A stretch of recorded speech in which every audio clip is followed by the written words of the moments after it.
Coba dipikirin, seberapa sering sih kita bilang kalau nggak lihat sendiri, nggak percaya? Nah, selamat datang di penelusuran kita kali ini, di mana kita bakal masuk ke sebuah dunia di mana apa yang kita lihat dengan mata kepala sendiri pun bisa jadi bohong. Yuk kita mulai.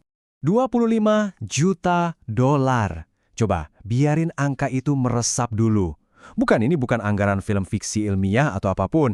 Ini adalah angka kerugian dari satu kejahatan yang sangat nyata. Yap, Anda nggak salah dengar. Angka segitu gedenya itu adalah harga dari satu panggilan video deepfake. Bayangin deh, ada seorang CFO di perusahaan gede, dapat video call dari bosnya. Suaranya, mukanya, gerak-geriknya, semua persis, tapi itu semua palsu dan uangnya pun melayang. Oke, jadi teknologi apa sih sebenarnya yang bisa sehebat ini?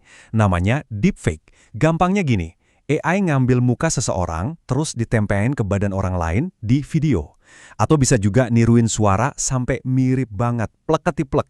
Ini jauh lebih canggih dari sekedar edit foto biasa loh. Ini udah kayak nyiptain realitas baru. Dan yang bikin merinding tuh bukan teknologinya aja, tapi seberapa cepat dia berkembang. Coba deh lihat tabel ini. Beberapa tahun lalu buat niruin suara orang butuh data rekaman puluhan menit. Sekarang nggak nyampe 30 detik juga udah cukup. Gila kan? Kualitasnya juga. Dari yang kelihatan aneh dan kedap-kedip, sekarang udah mulus, stabil, dan bisa jalan real time.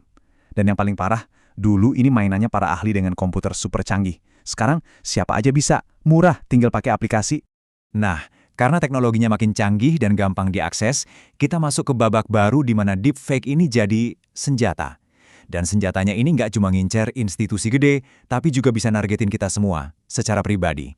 Yuk kita bedah satu-satu.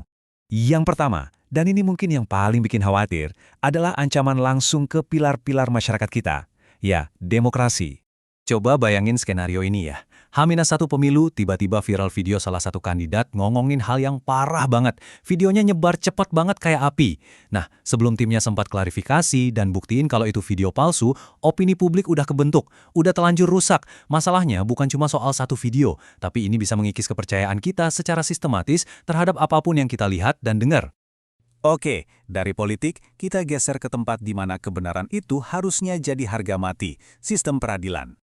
Kebayang kan, bukti digital itu penting banget di pengadilan, tapi gimana jadinya kalau bukti itu udah nggak bisa dipercaya lagi? Udah ada loh kasusnya di Inggris, rekaman yang dimanipulasi dipakai buat ngejatuhin nama baik seorang ayah di kasus hak asuh anak.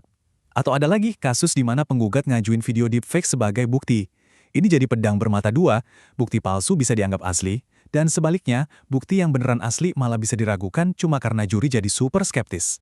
Ancaman ini tuh nggak cuma ngawang-ngawang soal politik atau hukum ya, ini bener-bener bisa ngerampok isi dompet Anda, baik secara personal maupun perusahaan. Ingat kan cerita 25 juta dolar di awal tadi? Nah, itu contoh sempurna dari penipuan canggih yang namanya Business Email Compromise 3.0. Tapi skalanya jauh lebih gede. Ada satu perusahaan keuangan di Indonesia yang ngedeteksi lebih dari 1.000 kali percobaan penipuan pakai deepfake. Tujuannya? Ya buat ngejebol sistem keamanan mereka. Dari nipu verifikasi bank sampai mainin harga saham, kerugiannya bisa triliunan. Nah, dari sini ancamannya jadi makin personal dan makin gelap. Ini udah bukan lagi soal institusi atau uang, tapi soal keamanan, martabat, dan hidup seseorang.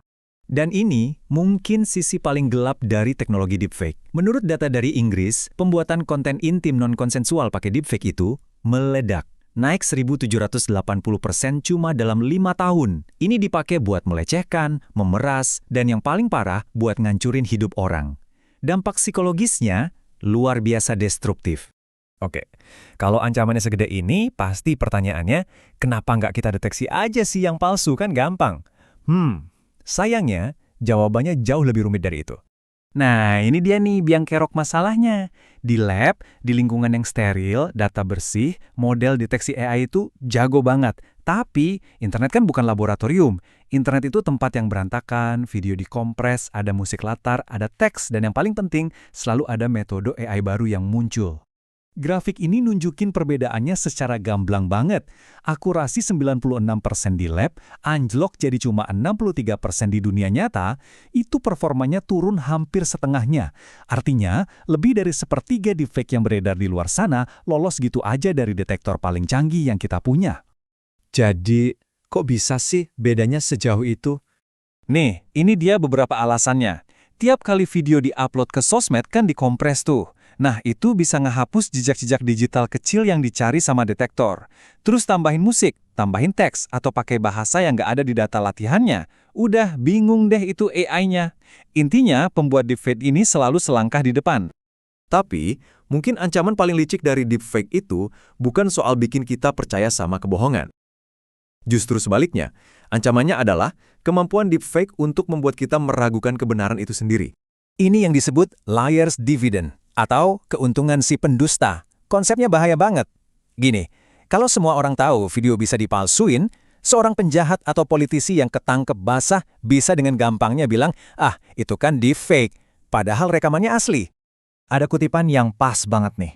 Publik yang skeptis akan siap untuk meragukan keaslian bukti audio dan video yang nyata. Dan ini udah kejadian loh. Di sebuah kasus hukum, pengacaranya Tesla bilang kalau omongan Elon Musk soal keamanan autopilot nggak bisa dijadiin bukti. Karena ya itu, bisa aja kan itu deepfake. Nah loh, kalau kebenaran itu sendiri bisa dibantah, kita benar-benar dalam masalah besar. Jadi, apa kita harus pasrah aja? Apa semuanya udah gelap? Tunggu dulu. Pertarungannya masih berjalan kok, dan ada harapan. Ada jalan keluar buat ngebangun lagi kepercayaan kita.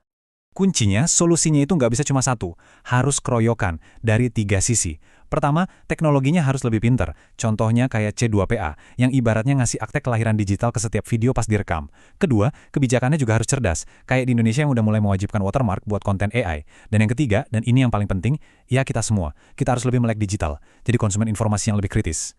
Pada akhirnya, pertanyaan ini kembali ke kita masing-masing.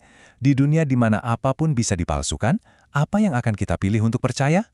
Fondasi kepercayaan kita sekarang bergeser.